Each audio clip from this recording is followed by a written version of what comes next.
That's just one of 200 blacks.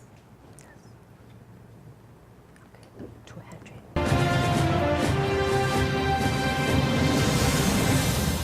Families dedicated to their families.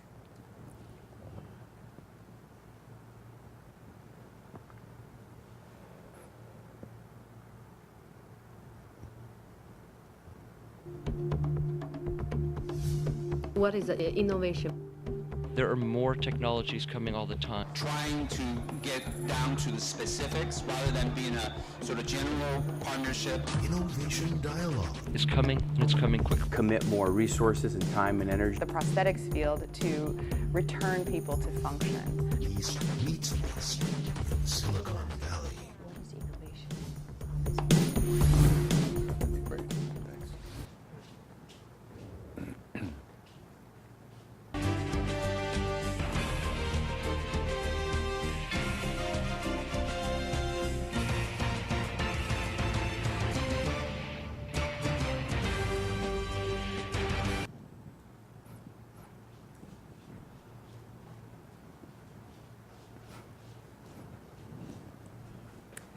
亲爱的观众朋友，你好，欢迎您继续收看《硅谷看世界》，我是主持人丁伟平。Welcome to Innovation Dialogue. I'm Diana Ding, and today's topic is immigration,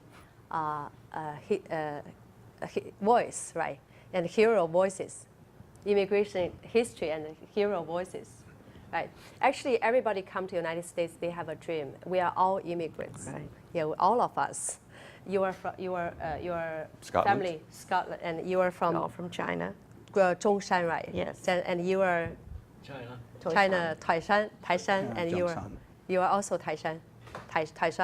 So George, can you still remember can you still speak Taishan language or Cantonese? Yeah. Yeah. You know, we don't speak it that much anymore. Being in the environment that we live in today, and being in the scientific area, I'm almost immersed in other languages. And But you still remember, right? I still remember you a just lot of remember- the sayings my mother always taught me. You Like know. what? Say one. Like what? Yeah. Ngào ngào tôi ạt lọt hằng ngào nó ô nín lặng What does it mean? ngào nó ạt lọt hằng ngào tôi yết ben hằng. What that translates to is mother and baby cow or water buffalo when they walk along a canal bank. When the youngster falls in, the mother stands there crying. Oh, that's interesting. And when the mother falls in, the baby keeps on walking. It all rhymes together. Yeah, That's something she taught me a long time ago when I was a little boy. Okay. So George Liang is a retired professor scientist. A scientist, and also he's graduated from Stanford University, got his PhD. Oh. Yeah, so you are quite successful. Oh. And so we have Jeff Tong, and Jeff is a retired Silicon Valley engineering manager, and he also the real estate investing for many years, and he also a genealogist, That's study right, the families. Yes, and Jerry is actually she graduated from Berkeley and University of Michigan. yeah, Michigan, and you were a teacher, right? I was a teacher, elementary school teacher. Yes. And now I'm a writer. Writer, and you know, from what I know about Jerry, and she's truly a community leader. She's been very active in many of the community events, and she got so many awards. So you're all very successful. So Michael, and how did you get involved in this Angel Island? Well, you know, I've been managing nonprofits for a long time, longer than I want to say. And when I was looking around for something this came up, I thought it was so important, and it really struck a chord in my heart about all of us who've come to this country, our forebears, and what we've had to go through, and what we're going through now. And the wonderful thing about this job was it's not just about the history; it's about what's going on now and how we connect the two. Yes. So we're going to talk about how and what is going on right now. This show is called Innovation Dialogue. So actually, we see those immigrants and they came to the United States. I would say that they're the true entrepreneur, grassroots entrepreneurs, right? 我们刚刚讲到呢，就是说这个天使岛的那第一代的移民啊，包括现在我们看到这几位啊，有的人是这个华裔的第4代，有的是第6代，还有第2代。那么 Michael 他自己呢，也是一位Scotland 的移民啊，Yes from Scotland 。那我们大家来到美国以后呢，都是带着一个梦想，就是移民的梦想。可是这个梦想呢，最初在先人来到的时候，遭遇了很大的挫折。但是我们今天在回顾的时候，对我们今天有什么样的意义呢？硅谷现在是世界向往的创新之都，可大家想想，在那么多年前的时候呢，所有的移民几乎都被受到不同程度的歧视，尤其是华人。I would say that that's a racial discrimination, right? Of course. Yeah, of course The it Chinese is. have faced racial discrimination through the years, through the past 100 years. But just think of today in the high-tech world, those people that came from China or Hong Kong or Taiwan, they have become the leaders in your high-tech world today. Exactly. So wonderful contributions that the Chinese Americans have made to the history of America. Yeah, including all of you here. So how did you, break through this? Well, I was always interested in Chinese American history because growing up I never learned anything. Think about the school books that we had. They never told about Chinese Americans working on the railroads, working in the gold fields, struggling to come and make a life for themselves amid exclusionary laws. None of us learned about that as we were growing up. So when I saw that there was a need for second and third and fourth generations to learn about their own roots, I felt this was important to form organizations and join groups that want to preserve and promote this history. Yes, it's very important. 就是华人来到美国呢，美国的历史里面呢都没有这样的记录，就是华人当初来淘金、来修铁路，包括天使岛这样的一些记录啊。那么 Jerry 呢，他就有这样的一个志向，希望呢把这些历史能够呈现在这些人的面前，尤其是华裔的第3代、第4代或者更新的一些移民。So actually, doing this, and how do you tell your grandchildren right now? Because they don't really care. Well, Probably. we don't have any grandchildren. I have 2 children, both are divorced, and they're both happy. So I have no grandchildren. how can you but tell your children? A lot of nieces and nephews. Yes. But I can tell you, the road to success for the young people today is much easier and smoother than, for example, when she and I grew up. Right. Because from my experience, growing up in the 1920s, 30s, 40s, very, very tough time. We were not accepted. Prejudice was rampant. They didn't know anything except that we were Chinamen, okay? And we didn't belong. It's hard to get into places to eat or anything else. Or to live. Well, but that's fairly minor compared to the other things because, for example, for me to move ahead with my education, you meet obstacles. You are very well educated. How did you get your PhD at that time?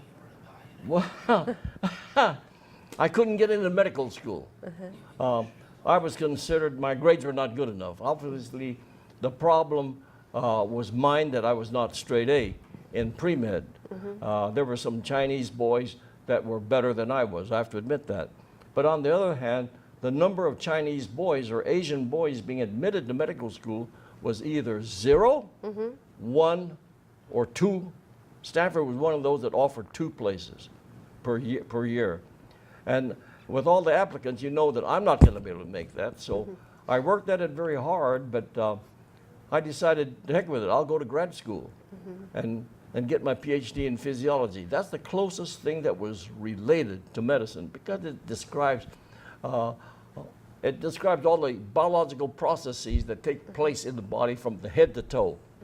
And so I took my PhD in that. In the process, I learned to speak French, I learned to speak German, so I became better educated.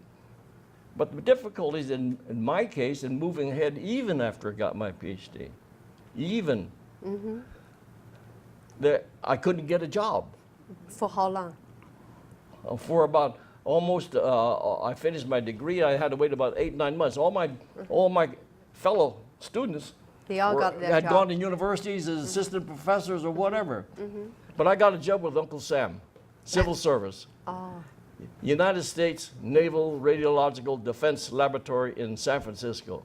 Secret lab. Sounds like a good one. Yeah, secret lab because the atomic bomb had dropped. I said, you know, the good Lord must be up there watching over me. They created a disaster so that I could have a job because everybody was afraid of radiation. And I worked there, but I got the worst boss in the world. He pounded me. Oh, He would smoke his pipe and put hot ashes on my head really? and really burning. Okay. Because he said he wanted to test my skill when I did surgery and see if I was steady. He would take Coke bottles and smash them at my feet. Okay, I took him to the board, and they came back with an analysis that this was super horseplay on his part, that I should go back to my lab and go to work. Okay. George 刚刚讲到他自己啊，他是非常努力的一个人。even though 呢，他得到了这个斯坦福大学的博士，但是他博士毕业之后呢，他仍然受到歧视，因为在那个年代，20年、30年、40年那个时候，在美国的华人非常少，而且受到歧视。那么他博士毕业之后一直没有找到工作，后来找到一个工作之后呢，是在一个就是有放射性的这个实验室做事。那么其他人都怕，所以就他去了。他等了8、9个月，他同学都已经工作了，他最后才找到工作。他的长官呢，就用这个烟灰啊，还在烫的烟灰呢，倒在他头上，测试他。所以呢，我们可以看到，就是你经过努力，得到你的学位，得到斯坦福大学博士这么高的学历的时候，仍然受到这样的歧视。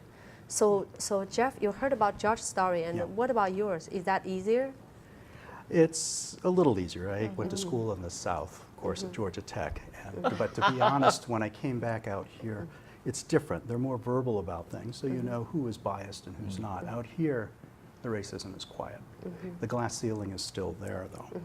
And in some of the That was startup... on the 40s, 50s, so 60s, 60s. 70s. Yeah, I'm sorry. 70s. You are 70s. 70s. You are much younger than that. Yeah. A lot of things happened then. And then in the various startups I worked at out here, like 3Com and Sun and Micro, and I still found it a little different because you do have people coming in from all over the country. It's not a free ride. It's not totally racially neutral here. You know, I've caught various times they have the stereotype, don't work for an Asian manager, and I could hear the other guys, you know, they're Stanford grads, and they seem very normal because then they seem very friendly, you know, and they're into the same goofy things that all engineers do. But they're getting on my engineers' cases like they shouldn't be working for me because I'm an Asian manager. So one of the companies I worked at, we're sitting in the room, and it's Mountain View, and there's 2,000 to 3,000 engineering managers there. The workforce of the company probably has about 8,000 engineers in Mountain View. And the 2,000 managers, I was only one of 2 Asian managers. Asian manager. That was outside of this vice president who happened to be Asian, and he had all the other Asian guys working for him. And it was rough sledding. It was rough sledding through it. But we do our best. We make through. You know, there's still a lot of good people out there, you know, Yes, that of are, course, yeah. and they'll give you a good, you know, they'll give you your fair share in it. And so I succeeded and was able to run for the exit retirement door early. Jeff 刚刚讲到也蛮有趣的。Jeff 说他的这个情形呢比 George 稍微好一点啊。George 那个年代 ，Jeff 这年代已经是70年代了，但是那个时候呢，仍然是华人也是不容易受到歧视的。他还做到这个就是工程师的经理了 ，engineering manager。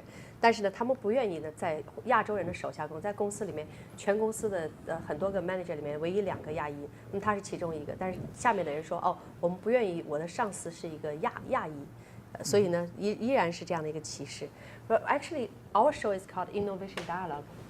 What you are doing here, and can you think about what's the innovation out of here? Well, you know, we've heard stories of people who had a very difficult time, and then, and one of the things that innovation does is it gets you through difficulties. It answers questions and solves problems. And one of the problems we have on Angel Island is we have this beautiful spot.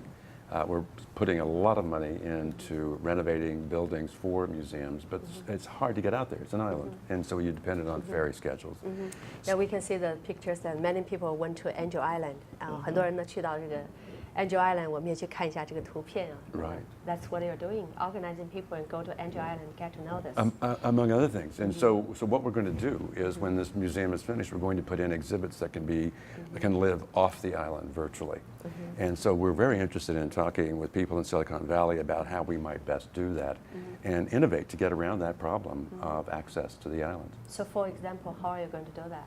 Well, we're going to hire some very smart exhibit designers that can put exhibits in place in the buildings that will also be able to be translated into electronic media languages, yes. and into different languages so that people can readily access it. That's very good. So, so today we are talking about Angel Island story and also about your personal story to the younger generation. And what's the meaning of this?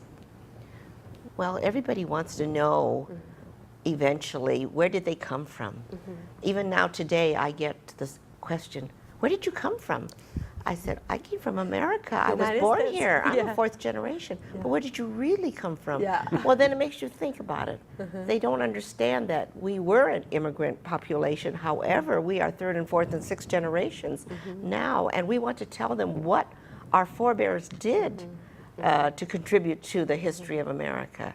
So Angel Island does this by letting generations know what happened during those 30 years at Angel Island and what we can do to share this information for future generations, not just of Chinese Americans, but for everybody. Foreign tourists, everybody goes to Ellis Island because that's the East Coast immigration station. Yeah. What about Angel Island? I was often asked this question too. They ask me where I come from, and you have to answer this. Even though you're American, you have to answer this. Jerry 他自己已经是第4代的这个美国人了，可是呢，经常有人问他，他说你是从哪来的？他说我是从美国来的。不，你是从你的祖宗从哪来的？你从前从哪来的？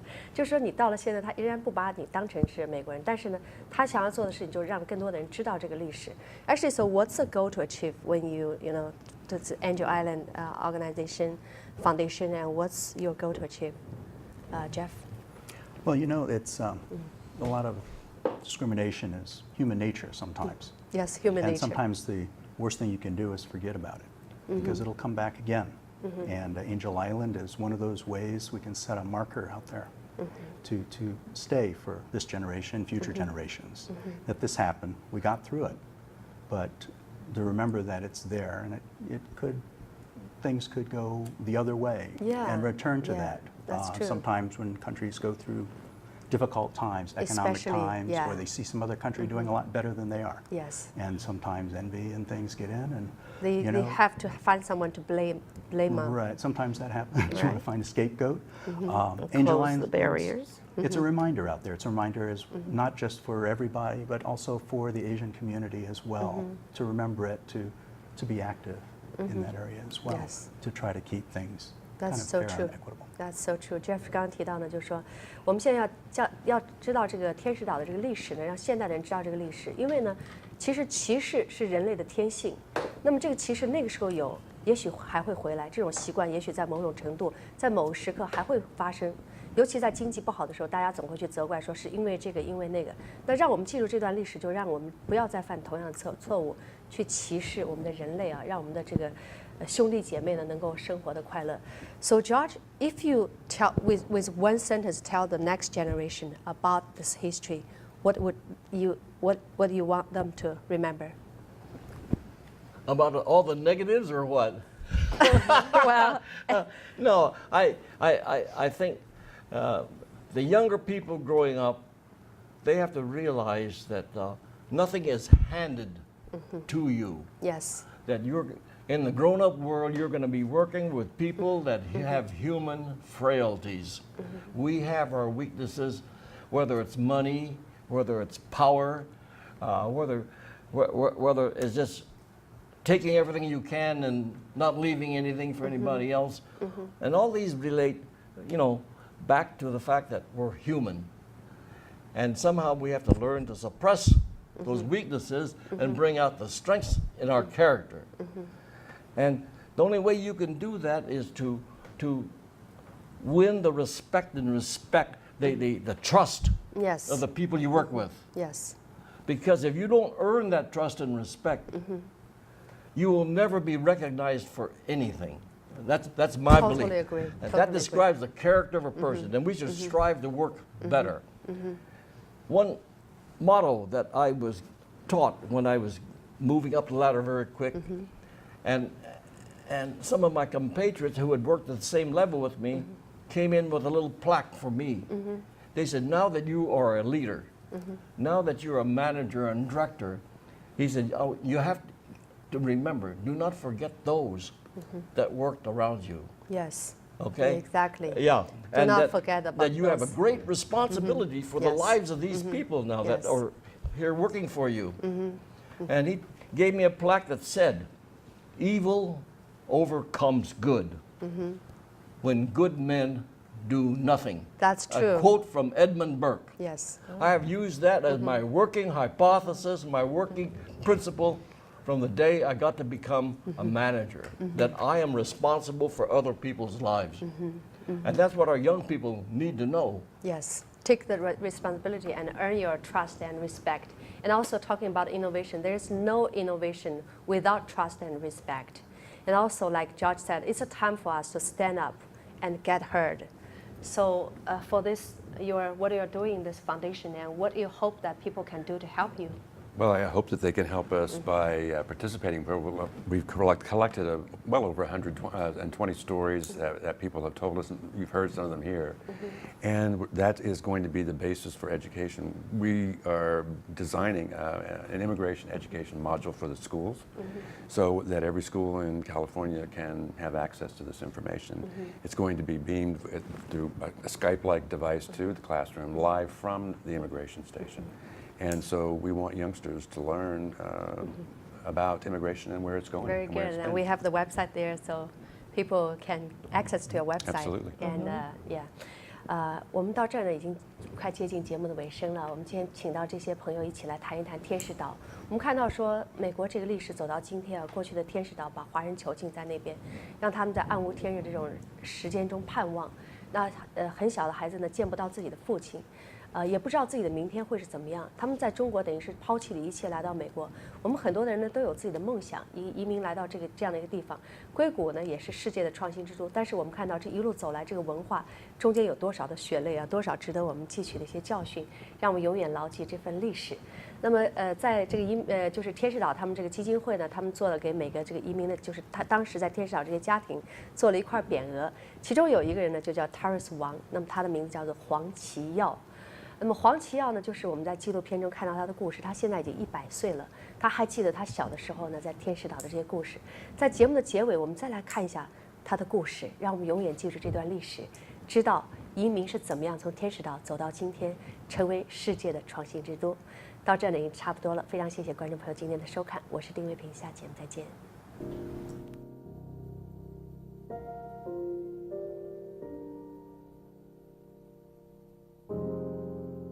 Pages and pages. You have to study that for a month.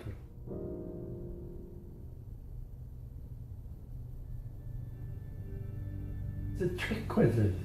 It's a trick question. You know what? They're only trying to check the trick you. They know it was fake. I'm sure they was. They left out that you know. They know it was fake, but they just make it hard for you. And that guy, the main guy, he's bald-headed. That guy, I can never forget him. The way he looked, because he's very different, very stern, you know. He doesn't crack a smile, you know. 9 years old, I was scared half to death.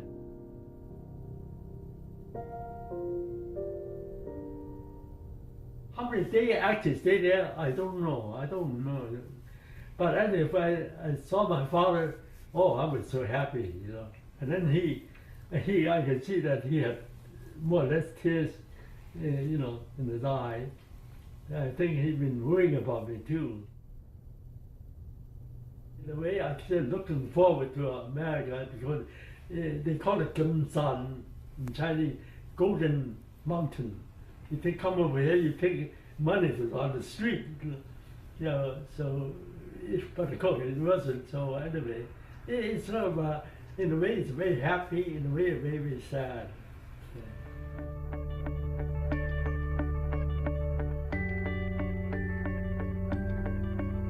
You know, when I paint, I'm trying to concentrate on what I'm doing. I'm trying to forget everything. Just concentrate on the canvas.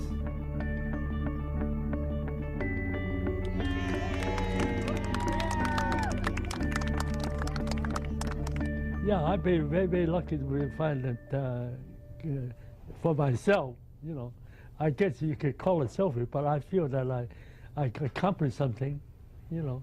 I had 3 kids and a nice family and so forth. I feel that I'm very happy with that. Yeah. Maybe there is a gold mountain.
As a startup in Silicon Valley, innovation is our DNA. It's inside our blood.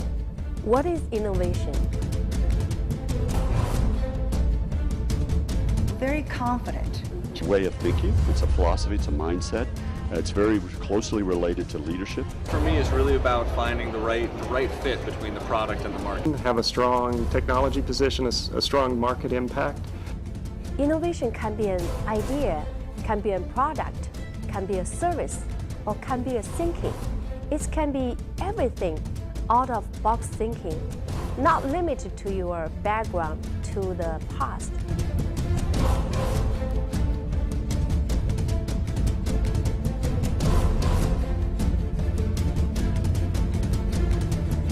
Welcome to Innovation Dialogue. I'm Diana Dane, and today we are going to talk about Cloud Festival. Today we have Carrie Davis, and she's here to share her story, which is so inspiring.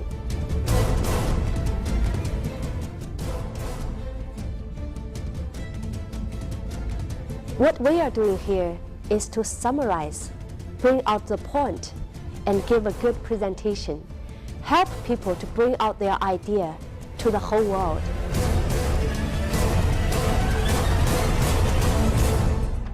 It's very important to be able to spot human talent and to be a good leader.